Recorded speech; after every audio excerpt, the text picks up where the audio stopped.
अल्लाहुम्मा सल्लि अला सय्यिदिना व मौलाना मुहम्मदिन मअदनिल जूद वल करम व आलिहि व सहबिहि व बारिक व सल्लिम। तमाम तारीफ़ें हम्द व सना अल्लाह ताला जल्ल मजदुहुल करीम के लिए।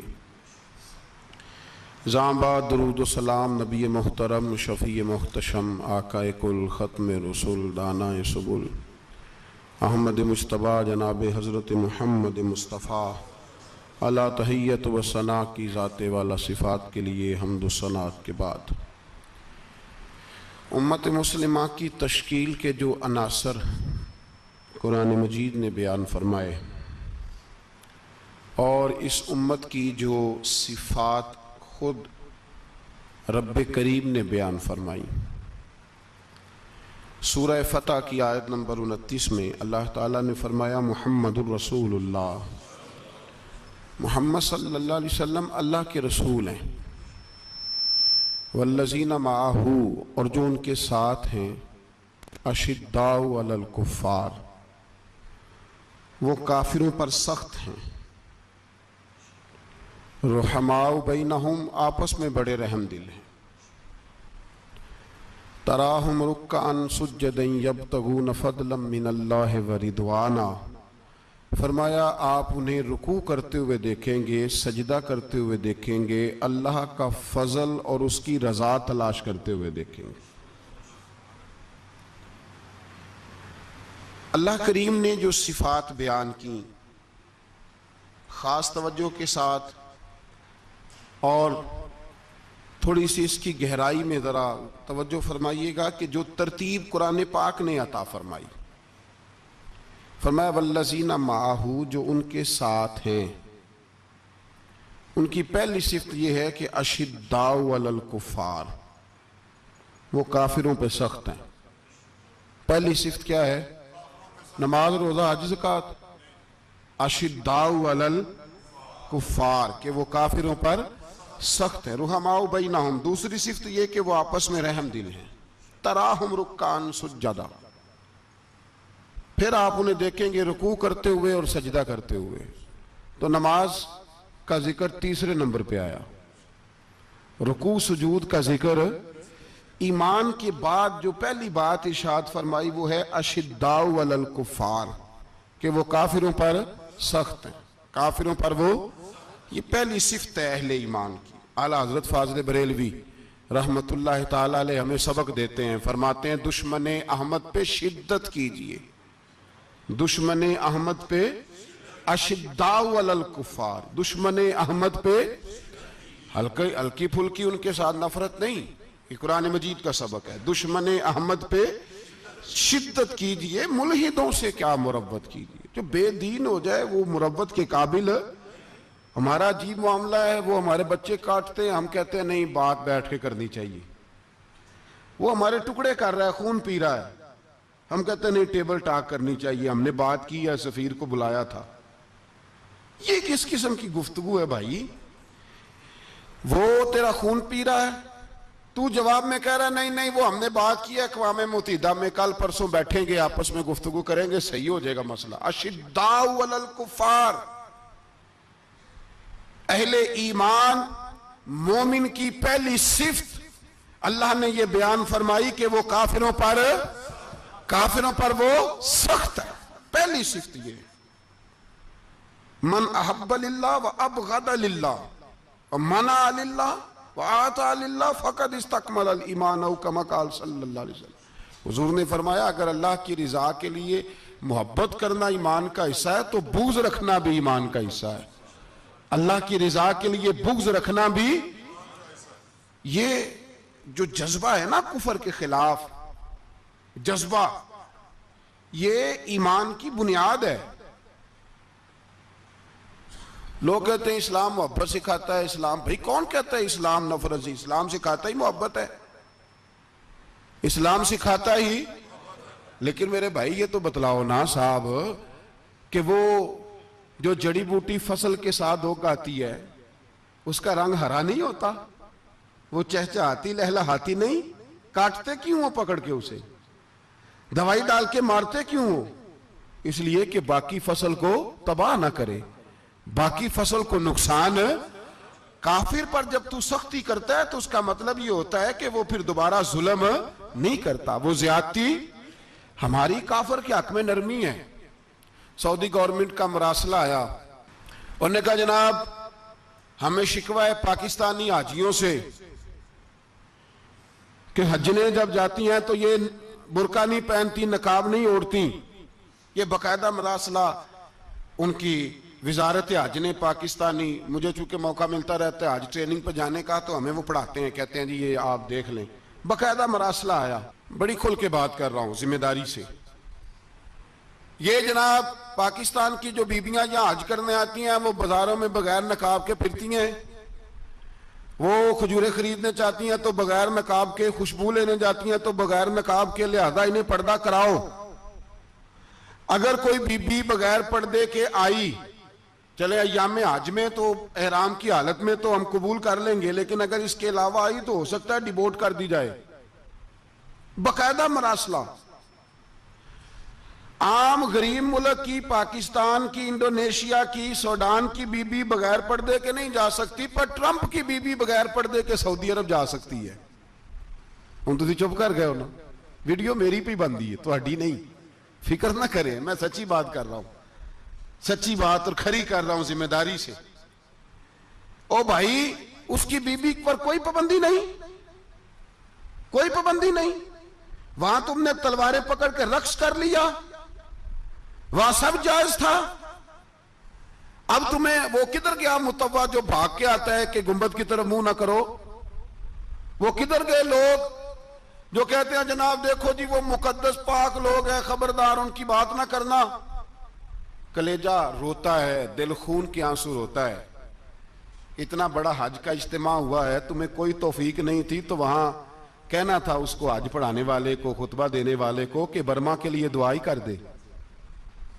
कहना था उसे फलस्तीन के लिए।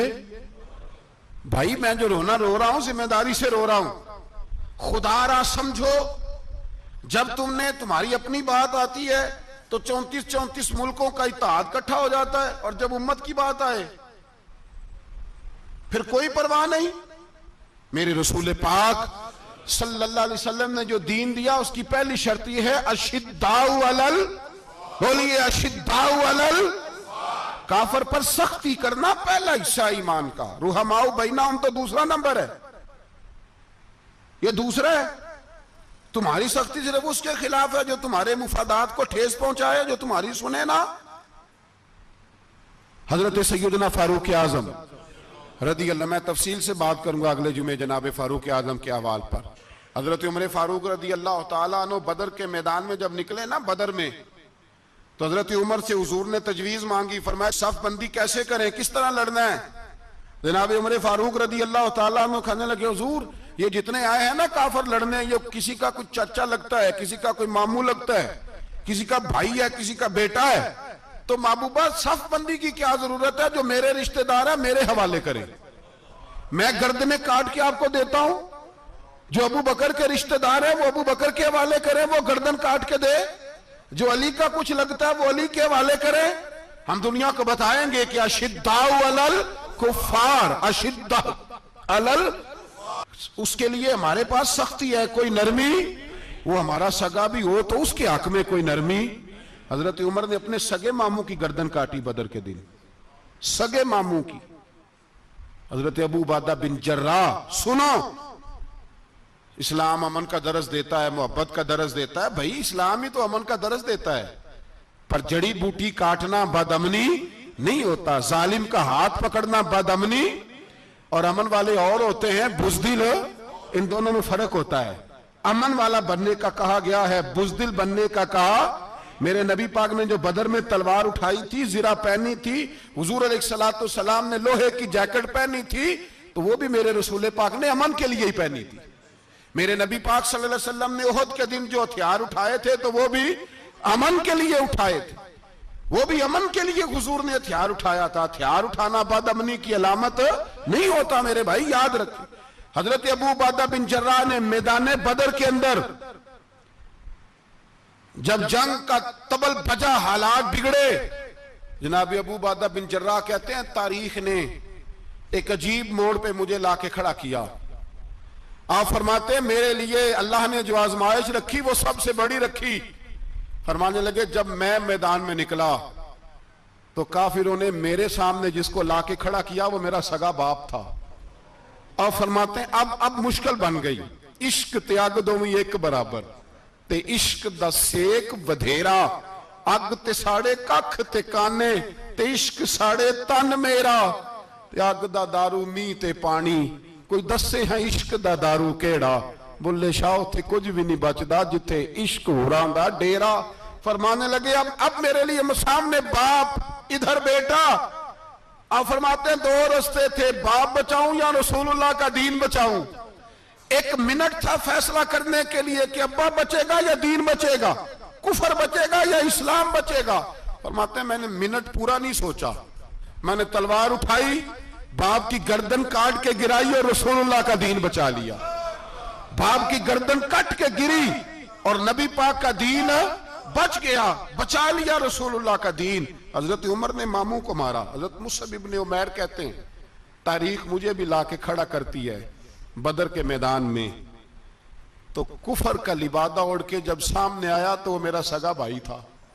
सगा भाई, हजारों कौमें वजूद में आई दहर में खुश्क तर के रिश्ते से, पर हमने बुनियाद दोस्ती रखी याद खैरुल बशर के रिश्ते से। सगा भाई कुफर का नुमाइंदा बन के सामने खड़ा हुआ। मुझे इकट्ठे खेलना भी याद था, मुझे एक बर्तन में रोटी खाना भी याद था, एक मां से लोरियां सुनना भी याद था। फरमाते हैं ये सारा कुछ याद था, पर इस्लाम के हक में दिया हुआ खुतबा जो मोहम्मद अरबी ने दिया था वो भी मुझे याद था।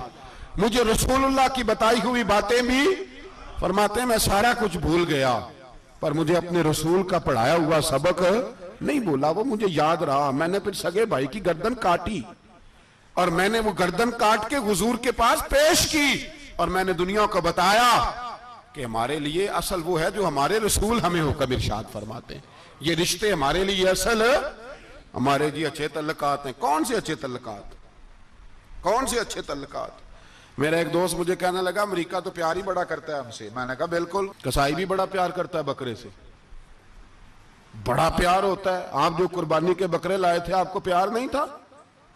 ज़िबा करने से पहले उसको पानी भी पिलाया, चारा भी खिलाया, गुस्ल भी कराया, पर आखिर में क्या किया? बोले ना जी, ये वाला प्यार करता है अमेरिका आपसे, देता है कभी कभी पैसे, कोई शक नहीं इसमें। वो कहता है वहां जलजला आया है तो इतने लाख डॉलर देता हूं, फलां आया, लेकिन वो वाला प्यार जो कसाई बकरे से करता है, कहता है जब मौका आएगा तो मैं छुरी भी फेरूंगा और अपने वक्त पे आके वो, ये मेरी मिसाल याद रख लेना, अमेरिका का पाकिस्तान से और मुसलमान से वो वाला प्यार है जो बकरे का कसाई से और कसाई का बकरे से होता है। वो चारा डालता है, मोटा करके ज़िबा करता है, पतला ज़िबा करने में उसे लज्जत नहीं आती। और भाई याद रखो हजरत अबू बकर सिद्दीक रदी अल्लाह ताला अन्हु, अरब के लोग जब जंग करते थे तो एक हाथ में ढाल पकड़ते थे, एक हाथ में तलवार पकड़ते थे, लोहे की ढाल। जब दुश्मन हमला करता था तो ढाल आगे करते थे, वो कई दफा टकरा के ढाल से तलवार गिर जाती थी। हज़रत अबू बकर सिद्दीक मैदान में निकले, बेटा काफिरों की तरफ से लड़ने आया है, सगा बेटा, और मेरे मुस्तफा करीम ने फरमाया औलाद बुज़दिल कर देती है आदमी को, पर जब ईमान पुख्ता हो तो फिर सहाबा ने इस बुज़दिली की भी परवाह नहीं की। सगा बेटा काफिर की जानिब से आया, हज़रत अबू बकर सिद्दीक ने तलवार से हमला किया, बेटे ने ढाल आगे की। जब साहबजादे ने ढाल आगे की ना तो हज़रत अबू बकर की तलवार लोहे की ढाल से टकराई, तलवार गिर गई। अब हज़रत अबू बकर ने हत्ते हो गए, साहबजादे ने उठाई तलवार, कहता जब मैं मारने लगा तो ख्याल आया घर तो मेरा उजड़ेगा ना, बाप तो मेरा ही है ना।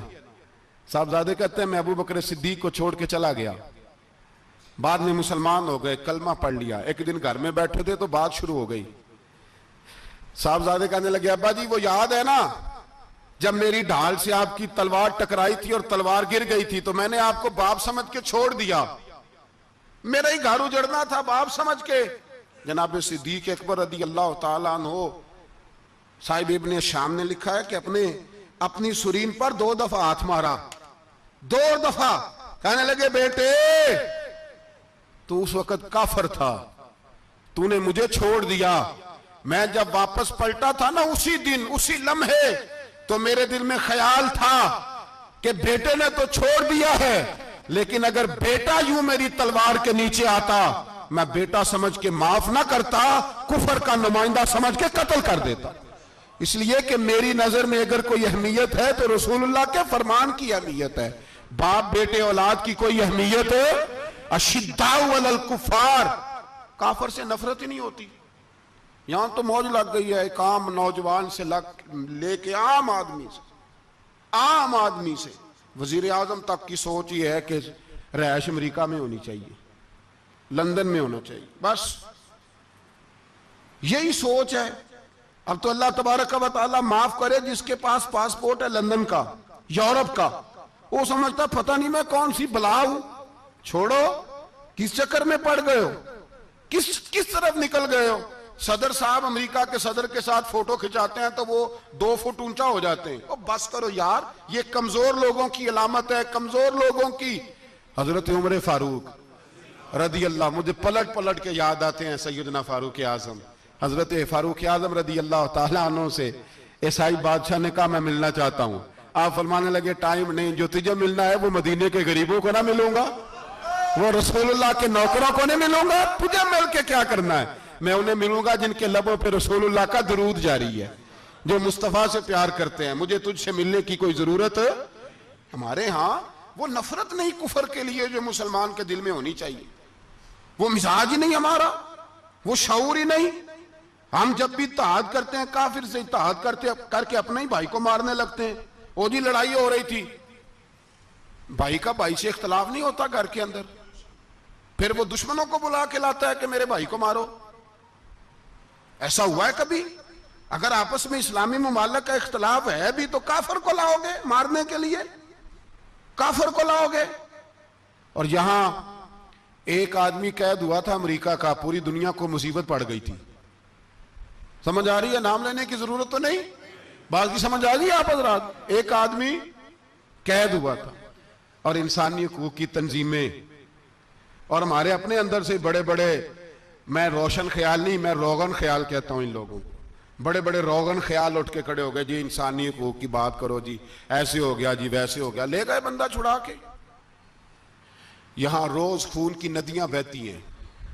अक़वाम मुत्तहिदा जिससे मुसलमान भीख मांगते फिरते हैं कि मुसलमानों पे मजालम बंद कराओ, अक़वाम मुत्तहिदा ने कह दिया कि दुनिया की मजलूम तरीन अक़लियत का नाम बर्मा के मुसलमान है।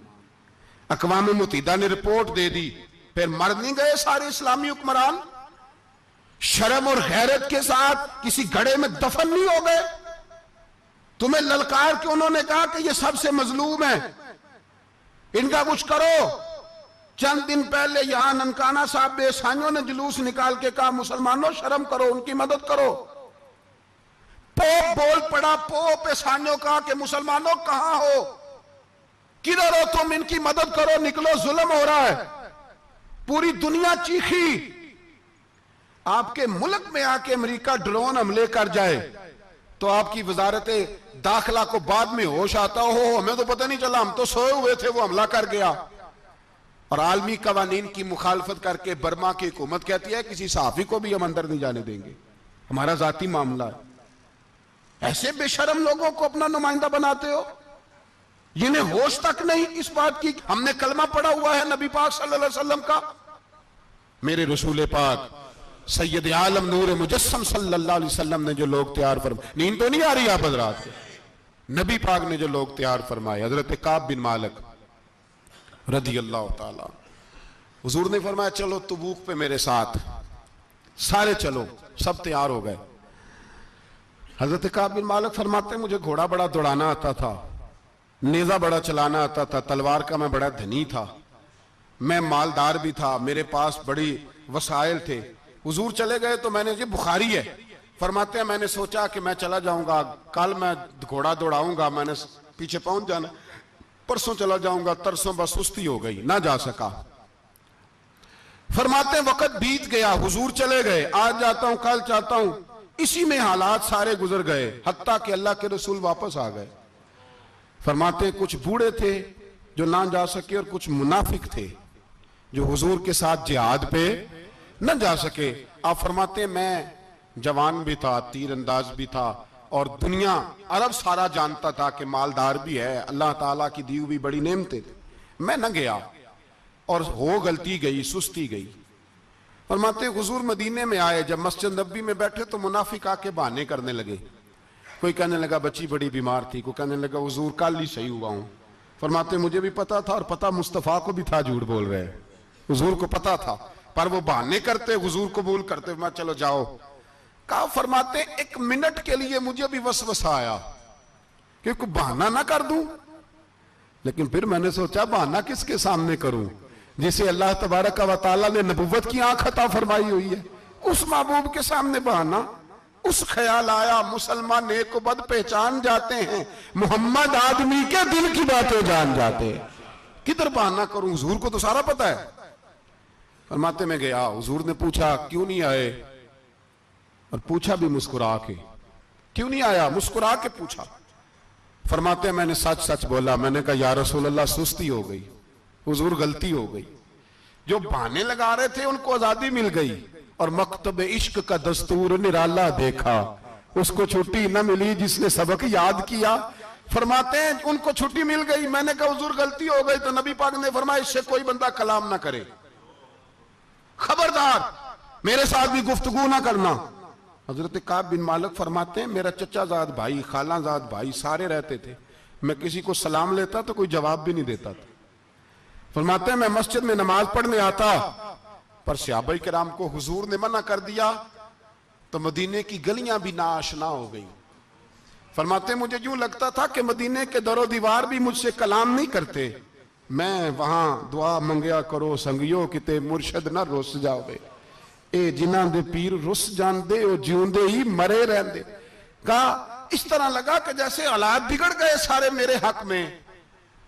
आप फरमाते मैं मस्जिद में आके बैठता तो जब मुझे पता था, मैं जब आंखें उधर करता तो हुजूर मुझे देखते, और जब मैं नबी पाक को देखता तो हुजूर चेहरा फेर लेते। बोल पड़े ख्वाजा गुलाम फरीद साहब, कहने लगे मैं वेखा तो मेरा यार ना वेखे, जे मैं ना वेखा तो वेखे, एडे नसीब किथों ततड़ी दे ओ मेरे विच वेखण दे वेखे। गुलाम फरीदा ओ बुए यार दे मरिए, भावें वेखे या ना वेखे। आप फरमाते मैं सैयद आलम सल्लल्लाहु अलैहि वसल्लम को देखता तो हुजूर रुख अनवर फेर लेते। हजरत काब बिन मालिक रदी अल्लाह तआला अन्हु फरमाते कि हुजूर का हुक्म आया कि बीवी को अलहदा कर दो। बार पहले कोई नहीं बात करता, अब कहा बीवी को अलहदा कर दो, तो मैंने कहा हुजूर तलाक दे दूं। फरमाया नहीं मेके भेज दो, तलाक नहीं देनी। फरमाते हैं बाल बच्चा भी चला गया, ना घर में कोई ना बाहर कोई, तने तन्हा। आप फरमाते हैं जमाना जानता था, अरब के सूबों में बात फैल गई कि काब बिन मालिक जैसा सरदार, मालदार, घोड़सवार, तीरंदाज, नेजाबाज, इतना बड़ा सियाना संजीदा आदमी जुदा कर दिया नबी पाक ने। फरमाते हैं गुस्सान के ईसाई बादशाह ने मुझे खत लिखा। हजरत काब फरमाते हैं बड़ी आजमाइश थी, पर यह मुसीबत सबसे बड़ी थी। गुस्सान के ईसाई बादशाह ने खत लिखा, उसका आदमी मुझे ढूंढता फिरता मदीने में, मैं मिला तो खत उसने मुझे दिया। खत में यह नहीं लिखा था कि काफिर हो जाओ माअज़ल्लाह, यह नहीं लिखा था ईसाई हो जाओ। उसने खत में लिखा कि काब हमने सुना है तुम्हारे नबी ने तुम्हें छोड़ दिया, नाराज हो गए। तुम तो इस काबिल थे कि सूबे के गवर्नर बनाए जाते, तुम तो बड़े ओहदे के काबिल थे, तुम्हारी तो शोहरत है सारे इलाकों में, तुम आ जाओ हमारे पास, हम तुम्हें बहुत बड़ा ओहदा दे देंगे। हजरत काब बिन मालिक फरमाते हैं अब मेरी चीखें निकली, अब मैं तड़प के रोया। मैंने वो उसका खत पकड़ा और जलते हुए तंदूर में डाला और मस्जिद नबी में सर सजदे में रख के मैंने कहा अल्लाह मेरा ईमान इतना ही मशकूक हो गया है कि काफिर कहते हैं मैं उनके साथ मिल जाऊंगा। ए अल्लाह मेरा ईमान इतना मशके काफिर समझने लगे हैं कि मैं मुसलमानों को छोड़ के उनसे इत्तेहाद करूंगा। यहां लोग कहते हैं हमने प्रेशर के लिए उनको साथ मिलाया, हमने प्रेशर के लिए काफिर से समझौता करोगे, अपने भाई पर जुल्म करने के लिए बेईमानों के साथ दोस्ती करोगे। हजरत काब बिन मालिक फरमाते मैंने तंदूर में डाला, मैं तड़प के रोया। मैंने कहा अल्लाह मेरा इतना इम्तिहान ना ले कि काफिर सोचने लगे कि मैं उससे समझौता करूंगा। ऐ अल्लाह मेहरबानी फरमा, इतना इम्तिहान ना ले। रोते रोते घर गया, सहरी तक रोता रहा। एक आदमी दौड़ा आया, कहने लगा काब जल्दी चल, हजरत जिब्रील आ गए हैं, अल्लाह ने तेरी तौबा कबूल फरमा ली है, रसूल पाक ने तुझे याद फरमाया है, चल आ जा। हजरत काब बिन मालिक फरमाते मैं कदमों में गिरा और मैंने कहा महबूबा मेरा सारा ही माल ले ले, हुजूर मेरी सारी सलाहियतें ले ले, रख ले सारा कुछ, मुझे वो माल नहीं चाहिए जो आपके दरवाजे से दूर कर दे। हुजूर वो दौलतें मेरे किस काम की जो आपके दरवाजे से दूर कर दे।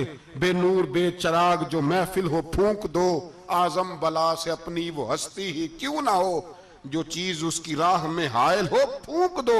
हजरत काब बिन मालिक रदी अल्लाह तआला अन्हु ने एक मिनट के लिए भी काफिर से समझौता करना पसंद ना किया। जब तो अल्लाह ने तौबा हजरत जिब्रील के जरिए नाज़िल फरमाई। मेरे भाई यहां मिनट मिनट पे समझौता है, मिनट मिनट पे बड़ा रौला डालते हम, बड़ा शोर है चाइना की दोस्ती, चाइना की दोस्ती। चाइना जैसे कहे बर्मा की हुकूमत वैसे करती है, इसका असर और रसूख है उनका। आपने क्यों नहीं उनसे कहा कि उनको मना करें? मैं चाइना की बात नहीं छेड़ना चाहता, वरना मैं उस पर भी कुछ बातें अर्ज करूं कि वो जो आपके उन साथ उनकी दोस्ती है उसका पस मंजर क्या है। ये तो चाइना में बसने वालों से पूछो ना, जहां मस्जिद बनाना बड़ा मुश्किल है, जहां नमाज पढ़ना रोजा रखना बड़ा मुश्किल है। काहे की दोस्ती, किस तरह की दोस्ती? कुरान मजीद ने बयान कर दिया काफिर तुमसे राजी नहीं हो सकता हत्ता तत्तबिया मिल्लतहुम, जब तक तुम उनके दीन की पैरवी ना करो। उतनी देर काफिर राजी हो सकता तो मुसलमान कैसे राजी हो जाता है? भाई मेरे मुस्तफा करीम सैयद आलम सल्लल्लाहु अलैहि वसल्लम की उम्मत के जो अज्जाए तरकीबी जो बिनाए उम्मत कुरान ने बयान फरमाए, उनमें पहला यह है कि अशिद्दाउ अलल कुफार, मुसलमान काफिर पर सख्त होता है। और दूसरे नंबर पे फरमाया रुहमाओ बैनहुम, आपस में रहम दिल, आपस में। इकबाल ने इस आयत की तफसीर की तो दो मिसरों के अंदर शेर में मजमून ही परो के रख दिया। कहने लगे हो हल्का यारा तो बरेशम की तरह नरम। किस तरह? रेशम की। हो हल्का यारा तो बरेशम की तरह नरम, रिज में हक को बातिल हो तो फौलाद है मोमिन, रिज में हक को बातिल हो तो फिर फौलाद बन के निकले। फिर मिन्नत समाजत ना करे, अक़वाम मुत्तहिदा आए तो फलां आए तो फलां आए, फौलाद है मोमिन। एक वो मंजर था हजरत उमर ने जब अपने सगे मामू को लताड़ा, जनाब अबू उबादा बिन जर्राह ने बाप को कत्ल किया, मुसअब इब्न उमैर ने भाई को कत्ल किया। एक वो मंजर था। एक वो मंजर था जब मुसलमान मक्के से मदीने आए, मदीना तैयबा पहुंचे तो मुस्तफा करीम ने फरमाया ये तुम्हारे भाई हैं, बस बात खत्म हो गई। ये तुम्हारे, भाई इतनी सी बात है, ये तुम्हारे, इससे ज्यादा नहीं। कोई लंबा खुतबा नहीं नबी पाक ने दिया, फरमाया ये तुम्हारे, अपने भाइयों की मदद करो। हद हो गई मदद करने की। भाई का बाजू पकड़ा, घर ले गए, कहने लगे ये 15 किले मेरे हैं, 6 जो तुम्हें पसंद आते हैं रख लो, तुम्हारे हो गए। घर का सामान बिस्तर रजाइयां तक निकाल के दरवाजे के अंदर रखे। भाई से कहा यार जो तुझे अच्छा लगता है रख ले, आधा तेरा आधा मेरा। यहां तक एक वो मौका जब अशिद्दाउ अलल कुफार, एक ये मौका रुहमाउ बैनहुम। सहाबाए किराम अलैहिम रिदवान में से किसी के पास 2 बाग थे, एक में खजूरें ज्यादा पकी, एक में कम पकी। जब वो अपने भाई को देने लगा तो उसने कहा तुझे रसूलुल्लाह ने मेरा भाई बनाया है, तुझे वो वाला बाग दूंगा जिसकी खजूरें ज्यादा पकी हुई है, वो वाला बाग दूंगा, खजूरें ज्यादा पकी हुई। और यार तारीख आलम ने ये नजारा नहीं देखा कि वहां से एक शख्स आया गरीब है, रिश्ता नहीं मिलता। यहां एक शख्स ने क्या किया, उसको अपने खानदान से, अपने घर से रिश्ता भी दिया। कब भाई है, इसको यहां बसाना है, रखना है, लाना है। कोई तहजीब का टकराव नहीं हुआ, कोई उन लोगों के आपस में झगड़े नहीं हुए, कोई नहीं कहा कि ये मुहाजिर है ये अंसार है, कोई किसी जगह नहीं कहा तुम्हारा खाना पीना रहना सहना अलग है, कोई किसी जगह बहस नहीं हुई, आधा बांट के दिया। और फिर भाईचारे का हाल ये था कि तबूक के बाद जब बड़ा माल आया ना मुसलमानों के पास, ढेर लाग गए, बैरीन से माल आया तो ढेरों लाग गए। तो रसूल पाक सल्लल्लाहु अलैहि वसल्लम ने अंसारे मदीना को बुलाया, मदीने वालों को, फरमाया तुमने बड़ा एहसार किया था अपने भाइयों पर, तुमने अपनी आधी आधी जायदादें दे दी थी, तुमने रुहमाओ बैनहुम का पूरा मुजाहिरा अमलन करके दिखाया था। अब माल आ गया है, दो ऑप्शन मैं तुम्हें देता हूं, दो किस्म की तरजीहात, एक चीज कबूल कर लो। का या रसूल अल्लाह सल्लल्लाहु अलैहि वसल्लम हुक्म फरमाइए। फरमाया यहां तो जो माल तुमने अपने महाजर भाइयों को दिया है वो वापस ले लो, वो तुम वापस ले लो, और ये जो माल आया ये मैं इनमें बांट देता हूं। या इस तरह करो कि मैं ये माल तुम्हारे दरमियान आपस में आधा आधा बांट देता हूं, या तुम्हें कुछ फीसद ज्यादा दे देते हैं उन्हें कम दे देते हैं। बात हो रही थी, अंसार चुप थे। हुजूर ने फरमाया बोलते क्यों नहीं, पता महबूब को भी है कि ये बोलेंगे तो मुझे भी ठंड पड़ेगी और कयामत तक सारी उम्मत को सुकून मिलेगा। फरमाया बोलो। तो अंसारे मदीना बोले तो रो के बोले, का महबूबा हमने माल क्या करना है, हमारे पास रसूल पाक जो मौजूद है। या रसूल अल्लाह हमने क्या करना है माल का, हुजूर जो अब आया ये भी सारा इन्हें दे दे, जो हमने दिया था इन्हें वो भी इनके पास रहने दें, और या रसूल अल्लाह जो बाद में आए वो भी इन्हें दे दें। हमारी शर्त यह है कि हमारे दरमियान अल्लाह के रसूल मौजूद रहने चाहिए, महबूब हमारे दरमियान रहे, माल और दौलत की हमें जरूरत है। ये रुहमाओ बैनहुम में आपस में बांट के हर चीज अपने भाइयों को दे दी। हजरत उमर, ईसाई बादशाह टाइम मांगता तो कहता कोई टाइम नहीं, चल दौड़ जाओ। मुल्क शाम जाते हैं, जब फतह होते हैं हजरत साद बिन नबी वकास बुलाते हैं, शाम जाते हैं तो हजरत उमर कहते हैं शाम आए हैं यार, सबसे पहला काम ये कर बिलाल का तो पता कर, यहां सुना है बिलाल हबशी का मकान भी कहीं नेड़े नेड़े है, पता तो कर। हजरत बिलाल हबशी हजरत सैयदना साद कहने लगे हुजूर बुला ना ले। फरमाया नहीं, वो मुस्तफा का गुलाम है तो मेरा तो इमाम है, मैं घर मिलने जाऊंगा। घर रुहमाओ बैनहुम, काले रंग के हबशी गुलाम सैयदना बिलाल हबशी को मिलने घर गए, और जनाब उमर जाके बैठक में इंतजार करने लगे, गोया ड्राइंग रूम में बैठे इंतजार होने लगा। जनाब सैयदना बिलाल आए तो हजरत उमर उठ के खड़े हुए। मुल्क शाम के लोगों ने यह मंजर अजीब देखा कि जनाब उमर फारूक एक हबशी के लिए खड़े हुए, और जब खड़े हुए तो हजरत बिलाल कहने लगे उमर बैठ जाओ, ये क्या कर रहे हो। तो हजरत सैयदना उमर रो पड़े, कहने लगे बिलाल तो हबशी पहले था, जब से रसूलुल्लाह का गुलाम बना है सारी उम्मत का इमाम बन गया, सारी उम्मत का तो इमाम बन गया है जब से तो नबी पाक सल्लल्लाहु ताला अलैहि वसल्लम का गुलाम बन। भाई याद रखे, जब अशिद्दाउ अलल कुफार की बात थी तो अपने सगे कत्ल हो गए, और जब रुहमाओ बैनहुम की बात थी तो फिर ये नहीं देखा ये हबशी है। तवज्जो है मेरी बात पर, जाग रहे ना आप लोग, इधर देखे। फिर ये नहीं देखा कि ये हबशी है, ये रूमी है, ये कौन है, फिर ये देखा कि ये रसूलुल्लाह का गुलाम है सल्लल्लाहु। हमारे यहां तो नफरतें फैल गई हैं, ओ बस करो जी बंगालियों से जान छुड़ाओ, ओ बस करो जी फलाने से, ओ बस कर यार, रहन सहन अपना अपना होता है, लेकिन मुसलमान जिस तरह का भी हो उसके साथ नफरत करने की इजाजत नहीं है। पहली बात अशिद्दाउ अलल कुफार, दूसरी बात रुहमाओ बैन। अब तीसरी बात है तराहुम रुक्कान सुज्जदन यब्तगून फदलन मिनल्लाहि व रिदवाना। मैंने जो शुरू में बात की थी ना कि अगर खाना काबा में 40-50 लाख हाजी मिलके दुआ ही मांग लेता, दुआ ही मांग लेता मिलके, तो कमाल हो जाता। हजरत अबू बकर सिद्दीक रदी अल्लाह ताला अन्हु से किसी ने पूछा था बदर में फतह कैसे हुई। अब भी मुसलमान कहते हैं नहीं जी कैसे लड़ेंगे जी, हमें अपना बड़ा मसला है। ये कमजोर लोगों की बातें, कमजोर जो खुदा वाले होते हैं उनकी ये सोच नहीं होती। ये आरजुए करम और मैं आपसे करूं, ये भीख उसको जीतिए जिसका खुदा ना हो। ये कमजोर लोग हैं जो कहते हैं नहीं कैसे होगा, किस तरह होगा, जिनको पता हो कि हमारी गैबी ताकत है हमारी। हजरत अबू बकर सिद्दीक रदी अल्लाह ताला पूछा जनाब बदर में कैसे जीत गए, तलवारें ज्यादा थी, नेज़े ज्यादा थे, या आपको जासूसी ज्यादा थी, पता ज्यादा था कि यूं काबू आएंगे काफर।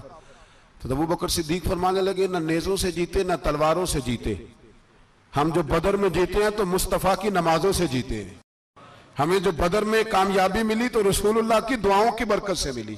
फरमाने लगे काफर सारी रात शराबें पीते रहे, सारी रात वो नाच गाने में मसरूफ रहे, और मैं हुजूर के खेमे में मौजूद था, नबी पाक सारी रात नमाज पढ़ते रहे, सारी रात हुजूर नमाज पढ़ते रहे, सारी रात अल्लाह से दुआ करते रहे।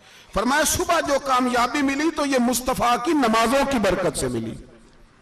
एक बुजुर्ग की मैं बात सुन रहा था, वो कह रहे थे अब नमाजें, इबादतें, रियाजतें बाद में करना, पहले जिहाद करो। कह रहे थे अब निकल कर खानकाहों से अदा का रस्म शब्बीरी, इबादतें, रियाजतें, तिलावतें, दरूद बाद में होगा, पहले जिहाद। तो मैंने कहा साहब इबादतें, तिलावतें, दरूद हो कहां रहा है, पहले वो जगह तो बताएं। खानकाहों पे तो उर्स हो रहा है, साल के बाद ढोल लग रहा है। वो जो जमाना था ना कि खानका शरीफ पे शाम तक कुरान मजीद खत्म होगा, फजर के बाद 50,000 दरूद पढ़ा जाएगा, वहां लोग आए हैं तो वहां जिक्र करते करते लोग इस कदर मस्त हुए कि उन्हें होश ही नहीं कहां के कहां गए। वो तो दौर खत्म हो गया। अब कहां है खानका में, अब तो नजर नियाज रह गई, खत्म शरीफ रह गया, उर्स पाक रह गया, बाकी तो मामला खत्म है। वो कहां गया मामला सारा? भाई दुआएं, इल्तजाएं। शहाबुद्दीन गौरी से पूछा जनाब फतह कैसे हुई? कहने लगे ख्वाजा मोइनुद्दीन अजमेरी की दुआओं की बरकत से। फरमाते हैं बाबा दुआ मांगता था, हम जिहाद करते थे, अल्लाह कामयाबी दे देता था। भाई वो इबादत, वो रियाजत, वो मुसलमान जो रात को अपने रब को मना लिया करता था, वो अपनी इबादत के जोर पर अल्लाह तबारक व तआला की बारगाह में आहो जारी। हुजूर ने फरमाया अद्दुआ सलाहुल मोमिन, दुआ मोमिन का हथियार है। दुआ मोमिन का, बोल के बताना है, दुआ मोमिन का। फरमाया मोमिन ये हथियार चला सकता है, ये हथियार काफिर के पास मौजूद। हजरत ज़ैद बिन हारसा रदी अल्लाह ताला अन्हु को ना पकड़ के कुछ काफिर उनको पकड़ के ले गए तो एक दरख्त के साथ बांध लिया, कहने लगे तुम्हें कत्ल करेंगे, हुजूर के सहाबी हैं रदी अल्लाह ताला। जब काफिर आपको कत्ल करने लगा ना तो उन्होंने दरख्त के साथ अच्छी तरीके से टांगे बांध ली, हाथ बांध लिए, गर्दन बांध ली। कहने लगा बुला अपने रब को। तो हजरत ज़ैद रदी अल्लाह ताला अन्हु फरमाने लगे मैं तो शहीद होने को तैयार था, लेकिन तूने आजमाने का प्रोग्राम बनाया तो ठीक है, मैं फिर बुलाने लगा हूं अपने रब की मदद को। ऐ अल्लाह मदद फरमा। उसने उतनी देर में तलवार नियाम से निकाल ली। ऐ अल्लाह मदद फरमा। उसने जब तक दोनों हाथों में तलवार सौंप ली, ऐ अल्लाह मदद फरमा। जब तीसरी बार आपने ये कहा तो उसने तलवार उठाई, कहा अल्लाह मदद फरमा। हजरत ज़ैद रदी अल्लाह ताला अन्हु कहते हैं जब चौथी बार मेरी जुबान से लफ्ज निकले, काफर के हाथ में तलवार थी पर गर्दन भी उसकी कट के नीचे गिर गई, कि गर्दन कट के उसी वक्त नीचे गिरी। मुझे किसी ने खोला, ना मारने वाला नजर आया, ना गर्दन काटने वाला नजर आया, ना मुझे खोलने वाला।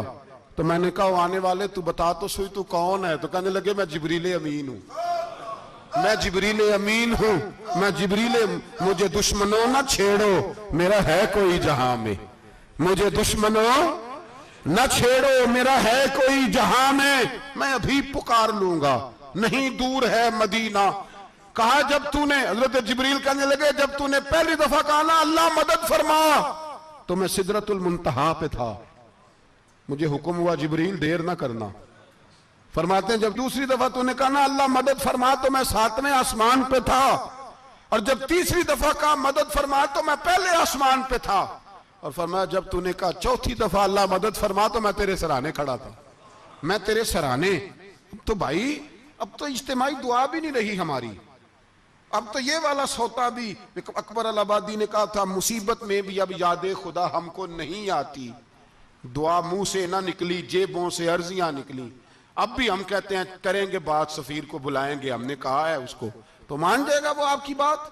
वो बच्चे काट रहा है तो उसको घर बुला रहा है। अभी तक एक इतना सा स्टैंड कि उनका जो दफ्तर है सिफारत खाना वो बंद कर दिया जाए, इतनी भी तौफीक नहीं हुई। कहते हैं ठीक है शोर शुरू हो रहा है, बस चुप कर देंगे सारे। खुदारा ख्वाबे गफलत से उठो, बेदारी हासिल करो, और कुछ नहीं हो सकता तो खुल के दुआ तो मांगो उनके लिए, उनके लिए दुआ तो मांगो। अल्लाह बड़ा करीम है, वो जब मदद करने पे आता है तो फिर बड़े बड़े काफिरों के मुकाबले में अपने बंदों की मदद फरमाता है। और मैं ये पैगाम देना चाहता हूं आलमे कुफर को भी, याद रखें रब करीम जब मदद करने पे आए तो अकेले हजरत इब्राहीम और एक तरफ पूरी मिल्लत हो तो अल्लाह अपने खलील को बचा लिया करता है। रब करीम की रहमत कामिला जब फैसला कर लेती है तो फिर नमरूद जैसे सुपर पावर ताकत को रब करीम मच्छर से मरवा दिया करता है। अल्लाह तबारक व तआला, ये तो मुसलमान का दुआ वाला सौता ही, वो निकल कर खानकाहों से अदा कर रस्म शबीरी, ये तो तब होगा जब खानकाह के अंदर कोई जिक्र फिक्र इबादत हो रही हो, और जब वहां हाल ही कोई नहीं, वहां तो रक्सो सुरूर है, वहां तो बस झूठी तारीफें हैं, हर आदमी ने एक बंदा साथ रखा हुआ है तारीफें करने कराने वाला, तो मामला ही और हो गया है। मेरे भाई, इबादत की लज्जत हजरत सैयदना उमर फारूक, सब बोलिए रदी अल्लाह ताला, हजरत उमर फारूक रदी अल्लाह ताला का मुबारक जमाना है। हजरत उमर ने फौज भेजी ईरान के हुक्मरान के साथ जिहाद करने। ईरान के बादशाह ने 2 ईसाई जासूस भेजे, कहने लगा जरा पता तो करो मुसलमानों का रात का तरीका क्या है, मैं साफ बंदी कराता हूं। वो सारी रात साफ बंदी कराता रहा। 2 जासूस आए मुसलमानों की मालूमात करने। मालूमात करके जब वापस गए तो हजरत उमर फारूक रदी अल्लाह ताला अन्हु के सिपाहियों को देखा, गौर से पलटे, तो बादशाह कहने लगा क्या हाल देख के आए हो? कहने लगा सारे मुसल्ले पे बैठे हुए, जितने घंटे हम वहां रहे हैं मुजाहिदीन मुसल्ले पे रहे, यूं लगता है जैसे उनका दुनियादारी से कोई ताल्लुक। और कहने लगे बादशाह कोई ऐसी ताकत है जिसको वो बुला रहे थे, कोई ऐसी कुव्वत है जिसको वो पुकार रहे थे। हमें भी वहां खड़े होकर महसूस होता था कि हां कोई है जो आ जाएगा इनकी मदद के लिए, कोई है जो पहुंचेगा इनकी मदद करेगा।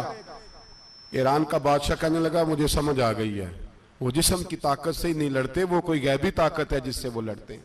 भाई वो गैबी ताकत भी तो हमारे पास हमने नाराज कर लिया ना, वो भी तो नहीं ना, मस्जिद का रुख भी तो कोई नहीं। और मैंने पिछले जुमे भी कहा था, फिर कहता हूं, वाहन हो गया उम्मत को। नबी पाक ने फरमाया उम्मत को वो क्या है, दुनिया से मोहब्बत हो गई है, मौत से कराहत हो गई है, वाहन है। सहाबा किराम को मौत से बड़ा प्यार था, मौत से बड़ी मोहब्बत कर, हमारी तरह नहीं। वो कहते थे मरेंगे तो मनो मट्टी, तो वहां ठीक है, अजाबे कब्र हक है, लेकिन मैं कहा करता हूं सालों के बाद जो परदेश से मां के पास आए, मां उसे अजाब नहीं देती, उसका माथा चूमा करती है। और भाई जो रब करीम की बारगाह में जाएगा, तेरा क्या ख्याल है, गल सड़ जाएगा? मदीने वाले हबीब ने फरमाया कब्रुल मोमिन रौज़तुम मिन रियाज़िल जन्ना, फरमाया मेरा मोमिन जब कब्र में जाता है तो अल्लाह जन्नत के सारे दरवाजे खोल देता है, वो तो अल्लाह की रहमत में पहुंचता है। कौन कहता है मोमिन मर गए, वो तो कैद से छूटे अपने घर गए। कौन कहता है कब्र में अजाब है, तो सिर्फ अजाब ही है, हाँ मुजरिम को सजा मिलेगी, लेकिन मोमिन हमेशा जहन्नम में, वो बेलाखिर जन्नत में जाएगा, बेलाखिर जन्नत में जाएगा। और किसी दरवेश ने बात की, वो करके चले गए, पर कमाल ही कर गए, कहने लगे दोज़ख में मैं तो क्या, मेरा साया ना जाएगा, क्योंकि रसूल पाक से देखा ना जाएगा। नबी पाक सैयद आलम अलैहिस्सलाम के गुलाम तो देखो ना, सारी जिंदगी उम्र फारूक, बुखारी पढ़ो तो सही, सारी जिंदगी उम्र हर नमाज के बाद कहते थे अल्लाह मरजुकना शहादतन फी सबीलिक, अल्लाह बिस्तरे पे मौत ना देना, मौत मुझे शहादत की देना। हजरत सैयदना मौला अली शेर खुदा करम अल्लाह ताला वजहुल करीम सारी जिंदगी कहते रहे अल्लाह अली ने मैदान में उम्र गुजारी है, इसे शहादत की मौत अता फरमा। ओ भाई ये तो शहादतें मांगने वाले। हजरत इमाम हुसैन मैदान करबला में खड़े थे, शिमर कहने लगा हुसैन तेरी चारों जानी मौत है, तो आप फरमाने लगे तुझे अभी हमारा पता ही नहीं, मौत से तो हमारा प्यार चलता है। और फरमाया ये शहादत तो हमारा पीछा करती है, पहुंच जाती है जहां हम होते हैं, मौत से डरा रहा है। मुसलमान का मरने को दिल नहीं करता, वरना वो इतनी बड़ी कोठी में कौन रहेगा। मरने को दिल इसलिए नहीं करता कि वो जो 6 करोड़ 10 करोड़ डॉलर लूट के रखे, मर गए तो खाएगा कौन। वो फकीर फाका मस्त थे, उनका घर ही कोई नहीं था, उनके बैंक बैलेंस ही कोई नहीं थे। वो कहते थे घर हमारा है वो जो हमारे रब ने तैयार किया हुआ है, हमारा बैंक बैलेंस है वो जो हमें जन्नत में जाके मिलेगा। उनका तो ये खाता ही कोई नहीं था, इसलिए वो शहादत की। हजरत अमर बिन जमूह रदी अल्लाह ताला अन्हु मैदाने ओहद में 4 बेटे लेके आए। कितने बेटे बोल के बताए? 4 बेटे लेके अमर बिन जमूह आए, और खुद एक टांग से लंगड़े से आप ही हैं, टांग छोटी है। हुजूर के सामने खड़े हुए, कहा महबूबा मेरे 4 ही थे, मैं 4 ले आया हूं, कबूल कर ले। तो हुजूर ने फरमाया तू क्यों तलवार ओढ़े आया है, ये तूने क्यों गले में असला डाला हुआ है। कहा यार रसूलल्लाह मैंने भी तो जाना है ना। तो हुजूर ने फरमाया 4 बेटे जो हैं तो हजरत अमर बिन जमू ने बात की, सहाबा कहते हैं हम लबों से मुस्कुरा रहे थे, आंखों से रो रहे थे। क्या अजीब अंदाज है। हुजूर ने फरमाया अमर 4 बेटे जो आ गए तो तू रहने दे। तो हजरत उमर रो पड़े, कहने लगे महबूबा क्या लंगड़े जन्नत में नहीं जाएंगे? क्या हुजूर मैं लंगड़ा हूं तो मेरे लिए जन्नत कोई नहीं? मेरे हबीब पाक सैयद आलम सल्लल्लाहु अलैहि वसल्लम ने फरमाया अमर तू जरूर जन्नत में जाएगा। कहा महबूबा फिर बच्चे बाद में जाएंगे, मैं पहले मैदान में जाऊंगा। एक बीबी 4 बेटे लेके आई उहद में। कहा महबूबा कुल कमाई थी मैं ले आई हूं, मेरे पास कोई और शय होती तो मैं बचा के ना रखती। बेटे दे के ना हाजिरी लगवा के तो वापस दरवाजे पे ले गई। तो हजरत सैयदना अब्दुल्लाह इब्न उमर फरमाते हैं बीबी बोल रही थी तो मेरा जज्बा जिहाद बढ़ रहा था। अपने बेटों को कहने लगी मैं तुम्हें हुजूर के पास छोड़ के जा रही हूं, जब तुम मैदान में गिरोगे तो मैं तुम्हें देखने आऊंगी, देखना तुम्हारी पुश्त पे कोई जख्म नजर ना आए। जितने तीर खाने हुए सीने पे खाना, जितने तलवारों के नेजों के जख्म बर्दाश्त करने हुए यहां खाना, पुश्त पे जख्म नजर ना आए। हजरत अब्दुल्लाह इब्न उमर फरमाते हो बीबी की गुफ्तगू मेरा जज्बा जिहाद बढ़ा रही थी। एक बीबी 3 साल का 4 साल का बेटा लिए रो रही है, ओहद का दिन है। सहेलियां पूछती हैं तू क्यों रोती है? वो कहती है देखो मेरा खामद भी बदर में शहीद हो गया, भाई और बाप भी। दिल करता है कोई जवान बेटा होता तो आज मुस्तफा के साथ उसे ही भेज देती। कोई जवान मेरे पास है ही 3 साल का तो क्या करूं? 3-4 साल का बच्चा क्या करेगा? पता नहीं क्या दलील आई, अचानक उठी, बेटे को सीने से लगाया, कपड़ा डाला, मस्जिद नबवी पहुंच गई। हजरत बिलाल कहते हैं मुझे मिली, कहने लगी बिलाल मुझे पता है हुजूर तैयारी करा रहे हैं जंग की, पर 2 मिनट अगर मेरी मुलाकात हो जाए। बिलाल हबशी कहने लगे हुजूर हम एक बीबी जिद कर रही है। हुजूर बाहर आए, कहने लगी हुजूर मैं फलां की बेटी, फलां की बहन, फलां की बेवा हूं, मैंने बदर में 3 शहीद दिए हैं, अब मेरे पास ये 3 साल का लाल ही बचा है, बड़ा फख्र है मेरा। लोग मुझे शहीद की बेवा, शहीद की बेटी, शहीद की बहन करते, दिल करता है शहीद की अम्मा भी कहीं जाऊं तो मेरा बेटा ले ले। सैयदना बिलाल कहते हैं हुजूर मुस्कुराए, कहने लगे ये 3 साल का नौनिहाल क्या करेगा? कहते हैं अम्मा का अजीब जज्बा है।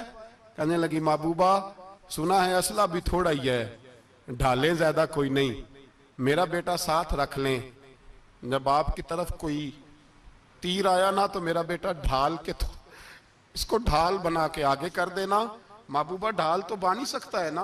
हजरत बिलाल फरमाते हैं मुस्तफ़ा करीम ने फरमाया जा मैंने कबूल किया, कयामत के दिन बेटा घर ले जा, जब तेरा नाम पुकारा जाएगा तो शहीद की अम्मा कह के पुकारा जाएगा, जा तू घर ले जा। कहते हैं चलते चलते एक गरीबनी और आ गई, इतनी सी अट्टी बान की, इतनी सी। बिलाल हुजूर से मुलाकात हो जाएगी, नबी पाक आ गए तो कहा महबूबा ये गलबा इस्लाम में मेरा भी हिस्सा डाल ले। हुजूर ने फरमाया ये क्या है? कहने लगी हुजूर खामद फौत हो गया, औलाद अल्लाह ने बेनियाजी से दी नहीं, सवेरे चरखा काट के रिज़्क़े हलाल खाती हूं, मेरे पास ना ये इतना सा बान है, एक घोड़े की लगाम बन जाएगी, महबूबा हिस्सा तो डाल जाएगा ना दीन के लिए, मेरी कबूलियत हो जाएगी। मेरे हबीब ने हाथ उठाए और दुआ मांगी, कहे अल्लाह जितना तू मैदान के मुजाहिदों को अजर अता फरमाए उतना इस गरीबनी को भी अता फरमाना, उतना इसे भी देना। भाई ये जज्बे थे, ये रंग था उम्मत मुस्लिमा का, इसलिए काफिर घर में बैठ के कांपा करता था। अब उसे पता है ये एसी वाली कार से नहीं निकल सकते, उसे पता है कि हमने इन्हें बोतल पे लगा दिया है, अब ये पेप्सी मरिंडा और ये पी के खाने के साथ तो ये मस्त रहते हैं, अब ये नहीं निकल सकते घर से, हमने इन्हें उन चीजों पे लगाया है जो इनके वजूद को खोखला कर रही, अब कैसे मैदान में निकलेंगे? वो इसलिए नहीं डरता कि वो तेरी आसाइशों, तेरी जिंदगी में आने वाली सहूलतों से आशना है। मौत बिस्तर पे भी आ जाती है, लेकिन जिसको मैदान में आती है वो सारी जिंदगी जिंदा रहता है, वो सारी जिंदगी जिंदा रहता है। भाई मरना तो है, लेकिन अगर जिंदगी दीन के काम आएगी तो अमर हो जाओगे, बच जाओगे। हमें रंग दिया है कुरान पाक ने, मुहम्मदुर रसूलुल्लाह वल्लज़ीना मअहू अशिद्दाउ अलल कुफ़ार रुहमाउ बैनहुम पहली बात यह कि काफर के लिए सख्ती का जज्बा रखें, नरमी उतनी देर जितनी देर उसे दीन के करीब करना है, लेकिन अगर वो बुग़्ज़ दिखाए तो अशिद्दाउ अलल कुफ़ार, और मोमिन के हक में रुहमाउ बैनहुम। और फिर फरमाया मदद भी मांगो, तराहुम रुक्कान सुज्जदन यब्तगून फदलन मिनल्लाहि व रिदवाना, रुकू करो, सजदे करो, मदद मांगो, और जिंदगी से प्यार ना करो इसलिए कि जाना तो है, जब वक्त आए तो फिर शहादत से प्यार करो, फिर सामने खड़ी जन्नत से प्यार करो। अल्लाह की बारगाह में ये इल्तिजा है, अल्लाह आलम इस्लाम के जवानों के दिलों में हजरत सैयदना इमाम हुसैन के जज्बों की खैरात अता फरमाए। आखिर दावाना अनिल हम्द।